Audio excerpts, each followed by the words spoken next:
Rain, make it rain, girl, make it.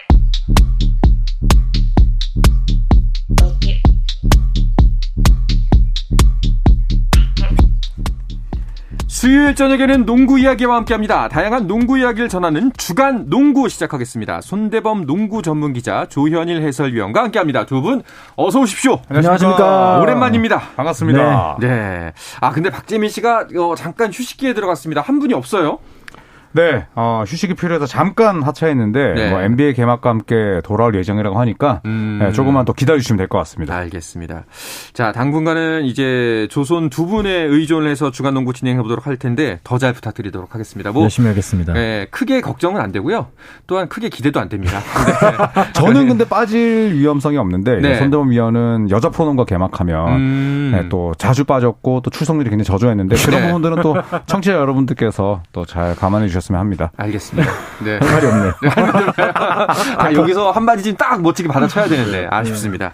그런데 진짜 오랜만에 뵌 것 같아요. 지금 3주 동안 못 뵀죠? 3주? 네. 4주? 2주? 이 부득이하게 출석률 운운했던 조현일 위원이 빠지면서 그래서 방송이 성립이 되지 못했죠. 조현일 위원은 심지어 외도였잖아요. 굉장히 아쉬웠습니다. 영화 촬영 갔다고 그러셨나요? 뭐 이런저런 공사다망한 일이 있어가지고 네, 이제부터는 뭐 출석률 100%다라고. 공사다망 이렇게 아름답게 돼 있나요?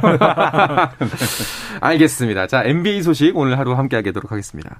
우리가 못 보던 사이에 미첼의 트레이드도 성사가 됐습니다. 근데 이렇게 되면 유타에서는 원투 펀치가 다 나가버린 거 아닌가요? 그렇죠. 도노반 미첼 선수가 예상 외로 클리브랜드 캐벌리어스로 트레이드가 됐습니다. 네. 이에 따라서 유타 재즈는 데니 에인지 사장이 취임한 이래 루디 고베어와 도노반 미첼, 유타의 미래로 불렸던 두 선수를 모두 트레이드하면서 아예 새로운 판을 짜게 되었습니다. 아니, 근데 제 생각에는 타격이 좀 많이 클 것 같은데, 이런 사장의 결정에 두 분께서는 설마 잘한 결정이라고 생각을 하시나요? 우선 데니 엔지 사장 하면은 사실 보스턴 셀틱스 때부터 트레이드의 아주 귀재다. 이런 평가를 받았었는데, 유타 재즈를 맡고 나서, 본인이 직접 본 바에 따르면, 네. 서로를 믿었다고 보기는 어렵다. 이런 얘기를 했습니다. 또 현지에서는 사실 도노반 미첼과 루디 고베어가 사이가 나쁜 건 아니지만 또 서로가 딱히 믿고 의지하지는 않는다. 이런 얘기를 했었거든요. 네. 네, 그래서 데니 엔지 단장이 이제 이런 얘기를 했었는데 워낙 또 판 갈아엎는 걸 좋아하는 인물이기도 하고 본인의 행보를 좀 뒷받침하기 위해서 또 떠나간 선수를 좀 소재로 활용한 게 아닐까라는 생각도 좀 듭니다. 근데 늘 보면 정규 시즌 때는 성적을 잘 내다가 네. 플레이오프 때 서로 가장 믿음이 필요했던 그 무대에서 늘 아쉬운 모습을 보였기 때문에 아마도 리셋 버튼을 누르고 싶지 않았나 싶어요. 그런 면에서 봤을 때는 사실 저는 미첼 정도는 남겨놓지 않을까 싶었지만 아예 체질 개선을 택한 것 같습니다. 그렇군요. 그동안에 이제 기존까지의 데니 에인지 사장의 행보를 보면은 그래도 뭔가 보관이 없지는 않을 것이다라는 생각이 들기도 하네요. 자, 그렇다면은 이번 시즌은 좀 다를까요? 사실 이번 시즌 유타 재즈는 거의 쉬어간다고 봐야겠죠. 네, 원투펀치도 다 팔았고, 그리고 기존의 보얀 보그다노비치나, 또 이 마이크 콘리, 그리고 조던 클락슨 이런 선수들을 거의 시장에 내놨거든요. 그리고 지금 유타 재즈가 가장 원하는 건 이 드래프트 지명권인데, 현재까지 이 드래프트 지명권을 오클라호마 시티 선더 다음으로 많이 가지고 있어요. 네. 그리고 방금 말씀드렸던 이 3명의 베테랑들을 팔고, 반대급부로 또 더 많은 픽을 가져온다면, 결국 유타 재즈가 원하는 리빌딩 속도는 빨라지겠지만, 당분간은 20승, 25승 팀의 신세를 벗어나지 못할 것 같습니다. 확실히 진짜 말씀처럼 이번 시즌은 좀 쉬어간다라고 보야겠네요. 자, 그리고 적에서 동지로 만난 웨스트브룩과 베벌리의 이야기도 계속 화제가 되고 있죠. 네, 미네소타 팀벌브스와 LA 레이커스 트레이드를 통해서 패트릭 베벌리가 이제 레이커스에 오게 됐습니다. 네. 이 베벌리가 레이커스에 왔다는 것은 사실은 이 러셀 웨스트브룩과의 관계 때문에 더 화제가 됐는데요. 이 웨스트브룩과 베벌리는 굉장한 유명한 앙숙이죠. 네. 또 베벌리가 웨스트브룩 부상을 입히기도 했었고요. 그런데 의외로 이 두 선수가 공식석상에서는 굉장히 가까운 모습을 보였습니다. 서로 입장할 때도 서로 수다를 떠는 모습도 보였고 서로 돕겠다는 얘기도 보였고요. 좀 의외의 모습을 보였는데 네. 프로답다라는 생각이 들었고 베벌리가 이런 말을 했죠. 르브론 제임스, 앤서니 데이비스와 함께 뛰는 것이 아니라 두 선수가 나와 함께 뛰는 것이다. 라면서 굉장히 자신감을 가득 찬 모습을 보였는데 굉장히 만족스럽습니다. 네. 프로라면은 그런 배짱이 있어야죠. 그렇군요. 웨스트브룩은 혹시나 무슨 별말은 말이 없었나요? 그냥 일단은 환담을 나눈 모습 정도만 눈에 띄었나요? 그렇죠. 일단 패트릭 베벌리가 이제 주로 또 이야기를 많이 하는 입장인데 베벌리가 그런 얘기를 했습니다. 웨스트브룩 과의 관계에 대해서 2, 3년 전에 이런 질문을 받았을 때도 나는 항상 뛰고 싶었던 선수 가운데 하나가 웨스트브룩이었다. 이런 이야기를 했었고, 이제 웨스트브룩 같은 경우에는 이제 베벌리가 입단 환영 기자회견을 가졌을 때 굳이 나오지 않았어도 됐거든요. 네. 그런데 기자회견 옆에 기다리고 있다가 베벌리에게 또 수건을 건네주면서 또 서로 화기애애한 장면을 연출하기도 했었습니다. 그리고 나서 베벌리가 이게 웨스트브룩의 올 시즌 첫 어시스트인데 또 이렇게 받아치기도 했었거든요. 네, 그래서 둘 간의 관계가 사실은 거의 뭐 원수와도 가까웠었는데 예상외로 둘 모두 쿨한 모습을 보여줬습니다. 둘이 포장마차 한번 간 게 아닌가. 네, 회포 풀고 잘해보자. 네. 늘 약간 좀 불안한 좀 이제 불협화음 소식을 전해드리다가 또 이런 것도 또 기분이 좋네요. 알겠습니다. 자, 그러면은 이제 굵직한 트레이드는 모두 끝이 났다라고 봐야 할까요? 그렇죠. 저희가 매주 얘기했던 뭐 듀란트라든지 어빙이라든지 미첼이라든지 모든 게 다 막을 내린 셈이 됐기 때문에 뭐 사실상 이제 슈퍼스타들의 이동은 끝났다고 보고요. 다만 이제 카멜로 앤서니 뭐 지금은 이제 슈퍼스타 자리에서 내려오긴 했지만 여전히 뭐 유명세를 떨치는 선수잖아요. 네. 한동안 보스턴 셀틱스가 이제 다닐로 갈리란이라는 벤치맨 멤버의 부상 때문에 그 공백을 메우기 위해서 앤서니를 영입하지 않을까 싶었는데 이 보스턴은 또 공식적으로 부인을 했죠. 그렇기 때문에 이제 앤서니가 어디로 갈지, 레이커스와 재계약을 맺을지 아니면 또 다른 우승 후보로 갈지 지켜보시면 좋을 것 같습니다. 네. 그리고 마지막으로 헤럴이 필라델피아로 갔네요. 네, 올 여름에 자유계약 선수 자격을 획득했지만 팀을 구하지 못했습니다. 네. 자, 하지만 헤럴이 향한 행선지는 필라델피아였습니다. 데리모리 단장 또 제임스 하든과 함께 휴스턴에서 호흡을 맞춘 적이 있었는데 필라델피아와 2년 520만 달러의 계약을 맺었습니다. 마지막 1년은 선수가 선택할 수 있는 이 플레이어 옵션을 가지게 됐고요. 이로써 이제 이 필라델피아는 PJ 터커, 데니얼 하우스 주니어 그리고 몬트레즈 헤럴 전부 다 휴스턴 출신 선수들을 쫙 영입을 했고 또 디앤서니 멜튼까지 데려오면서 전력을 강화시켰습니다. 사실 뭐 헤럴 같은 경우에는 지난 시즌 워싱턴에서 뛰면서 켄타베스 칼드웰 포프 팀 동료와 주먹질했었거든요. 네, 그리고 워싱턴은 엉망이다. 완전 팀 분위기를 깼었고 또 최근 들어서는 샬럿으로 이적하고 나서 마리아나 소지 혐의까지 있었는데 사실 문제아로 평가를 받으면서 FA 미아가 될 뻔했습니다만 필라델피아의 유니폼을 입게 됐습니다. 네. 자, 아무쪼록 잘 활약을 했으면 좋겠습니다. 자, 유로바스켓 쪽으로 좀 눈을 돌려볼게요. 어느덧 8강 토너먼트에 돌입을 했습니다. 네, 9월 1일 개막했던 유로바스켓 이제 24팀 중에 8팀만이 남게 됐습니다. 네. 스페인과 핀란드, 독일과 그리스, 프랑스와 이탈리아, 슬로베니아, 폴란드의 이제 대진이 마무리가 됐는데요. 마련이 됐는데요. 일단 16강에서 이변이 좀 많았죠. 일단 니콜라 요키치의 세르비아가 탈락을 했고요.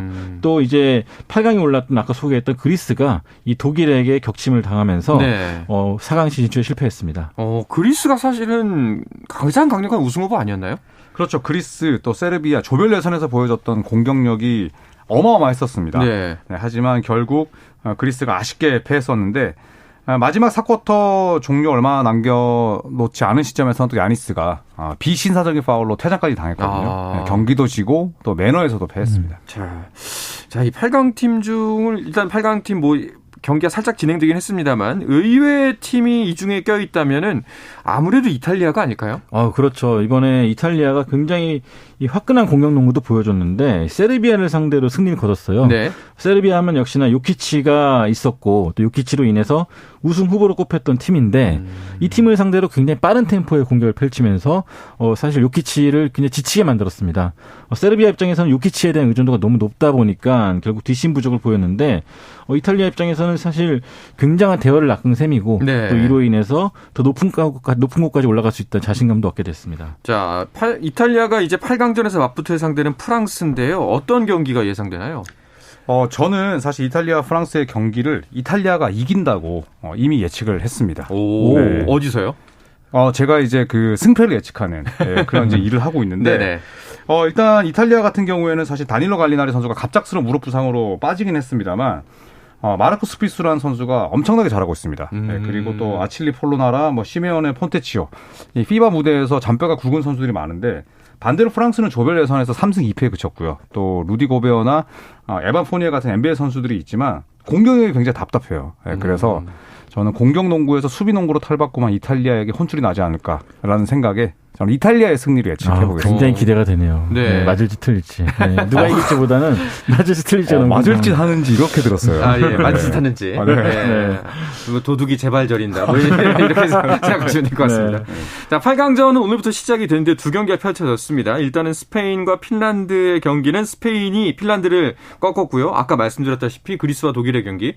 독일이 그리스를 꺾었어요. 네, 역시나 이런 걸 보면은 유럽 농구 같은 경우는 특유의 또 매력이 있는 것 같습니다. 아무리 슈퍼스타 한 명이 잘한다 그래도 이 뒤를 서포트하는 멤버들이 제대로 하지 못한다면은 이길 수가 없거든요. 네. 뭐 물론 독일에도 NBA 선수가 있었고 또 이탈리아도 뭐 잘하는 선수가 많았지만 결과적으로 봤을 때는 팀으로 뭉친 팀들이 더 잘하지 않을까 싶고요.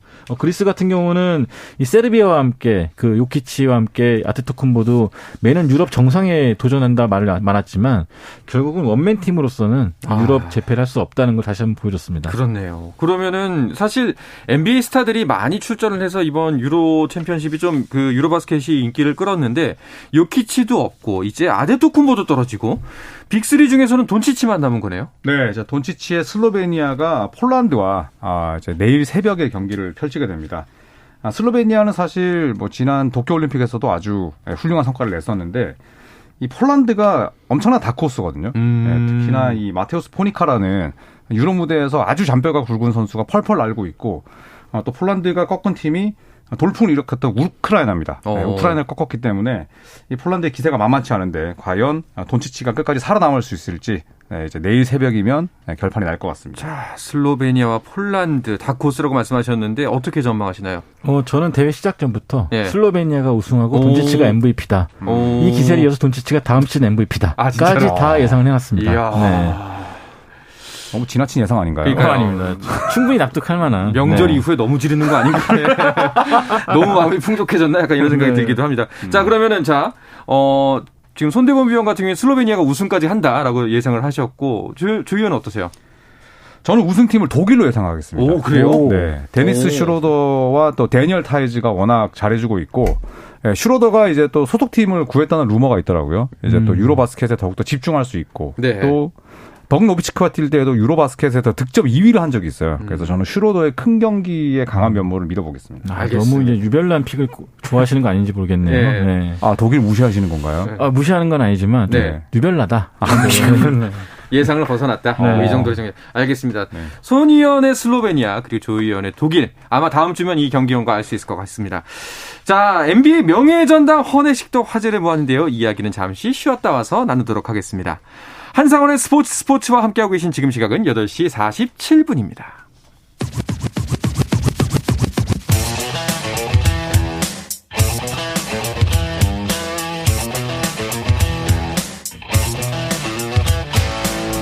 짜릿함이 살아있는 시간.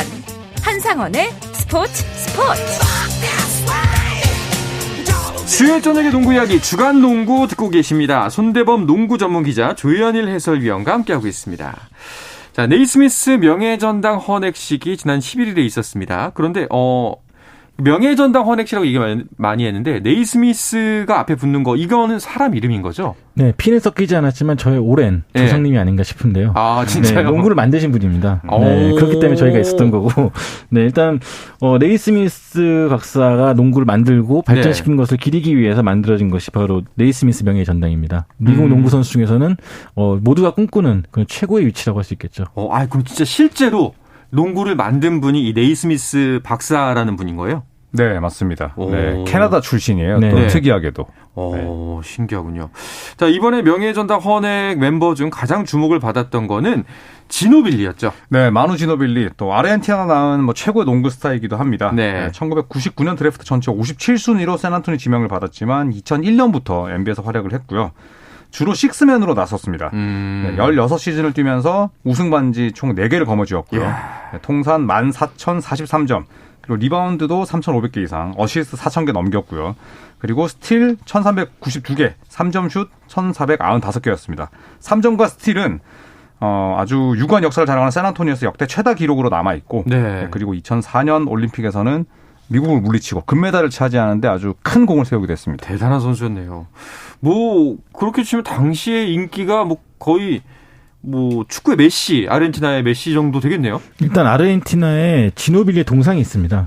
그래요? 그 정도면 네. 사실 축구의 나라로 유명한 아르헨티나에 네. 농구 스타의 그 동상이 있다는 것 자체만으로 이 선수의 위상이 어느 정도인지 알 수 있겠죠. 2004년 아테네 올림픽 당시에 뭐 드림팀으로 불렸던 미국까지 꺾으면서 금메달을 안았고요. 또 MVP로도 선정이 됐고 또 베이징 올림픽이라든지 월드컵 이런 대회도 항상 차출에 응하면서 소속팀을 좀 정상권을 올려놨고요. 무엇보다도 이 선수는 뭐 뛰어난 농구 실력을 떠나가지고 이 매너라든지 이 NBA 거물급 스타가 됐음에도 불구하고 항상 선수들 동료들과 같이 이동하면서 뭐 많이 베풀고 이런 모습 때문에 이 아르헨티나 스포츠인들로부터 굉장히 많은 존경과 사랑을 받아왔습니다.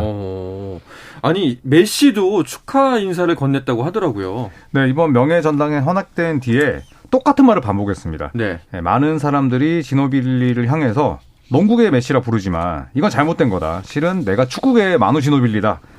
이렇게 불려야 되는 게 맞다라고 얘기를 했는데 네. 이번 명예전당뿐만 아니라 그 전부터 이 리오넬 메시가 매번 지노빌리에 대해서 이렇게 얘기를 해왔어요.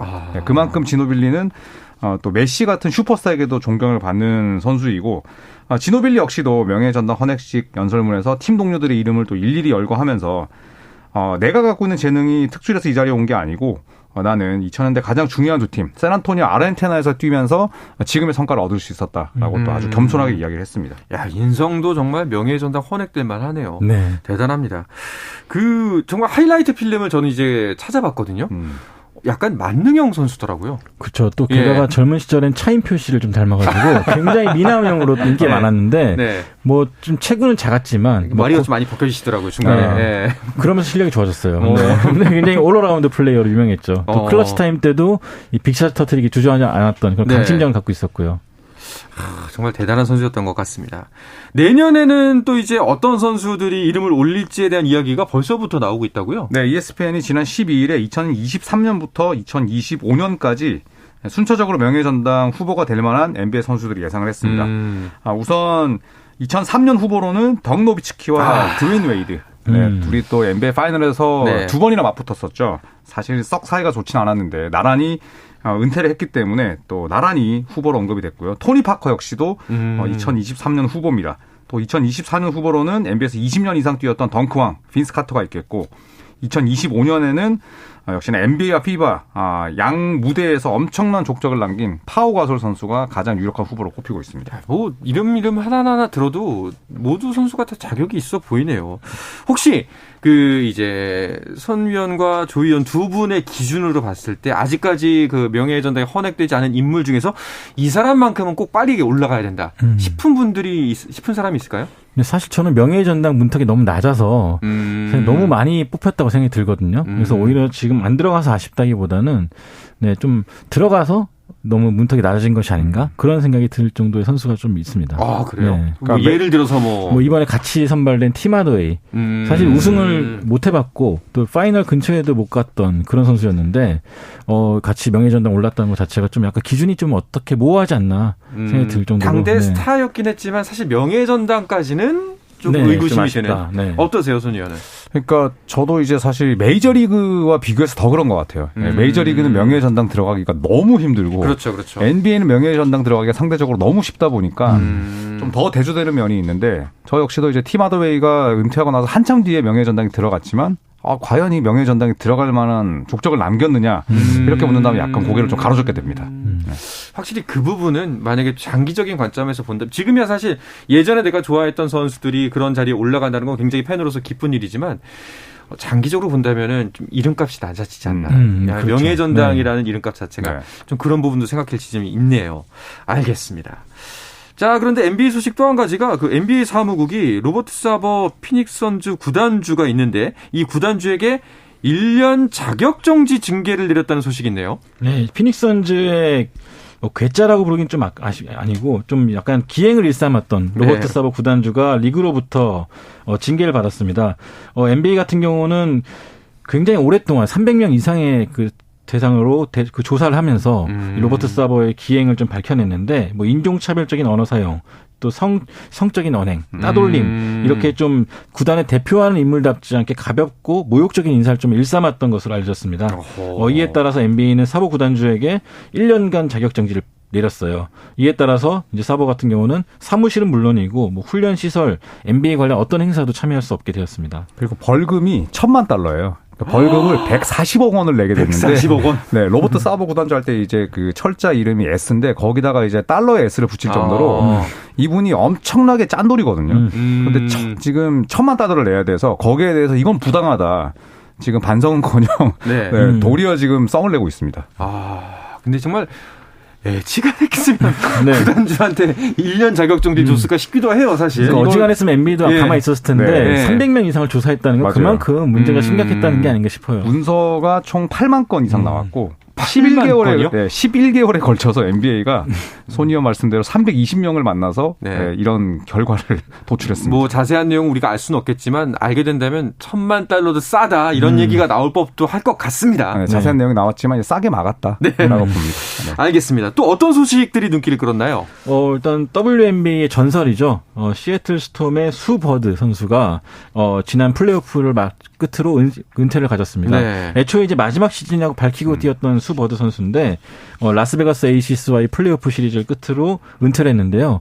이 선수가 WNBA 프로 선수로서만 21년을 뛰었어요.